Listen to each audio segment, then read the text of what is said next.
I, as not only as an Afghan official, but as an Afghan citizen, I appreciate the sacrifices that all the international society, like 50 plus countries, they made to Afghanistan to bring all those democratic values to, lay the foundation of democracy in Afghanistan. That as a result, my generation, that we call it the generation of after 2001, we cherish all those values, same like you do here in Europe. Women's rights, for example, for the first time, women were allowed to work outside. 27% of our parliament was composed of women. A lot of women, more than 6,000 of them in the Afghan security forces. Hundreds of thousands of them working, as civil servants. 10 million kids, half of them girls, going to school.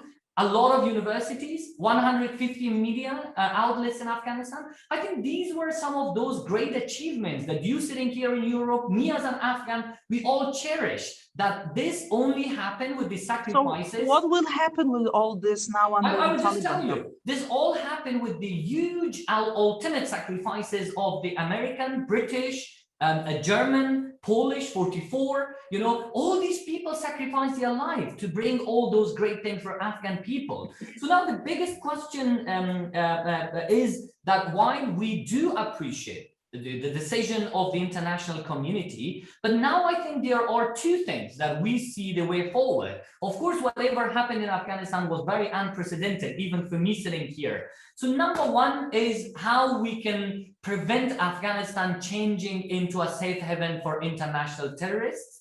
Because even previously, during the, let's say a couple of months ago, we used to say that there are 21 terrorist groups operating in Afghanistan. Afghanistan could plunge into, a drug trafficking place, because I'm sure you know that Afghanistan, produces, I think, majority of the opium in the world. So that is, a risk there. So in order to do that, I think, that should be a number one priority. Number two is how do we protect whatever we have preserved, whatever we have gained so far.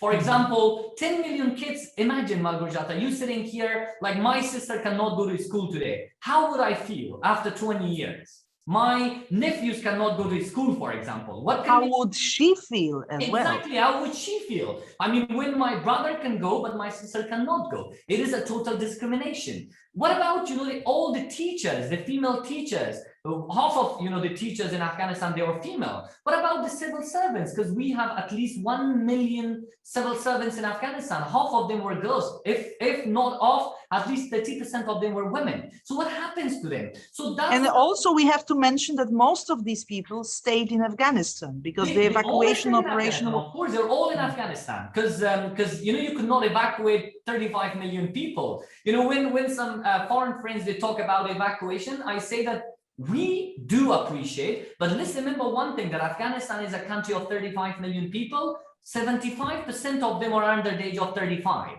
So that literally means that after 2001, a generation has been raised in Afghanistan who are very well connected and who are very educated. So now it is a nightmare for all of them living, under an absolutely dark era, which you are not allowed to listen to music. The women are not allowed to go outside and work. Civil servants are not allowed to go outside and work. So that's why I think, that the international community now has got two responsibilities. Number one is to prevent Afghanistan getting into a terrorist heaven. Number two is how do we protect all these gains, plus the human rights, women's rights, and also humanitarian assistance. Let me emphasize here, it is quite important. As I'm speaking now, 18 million Afghans are struggling with having no food.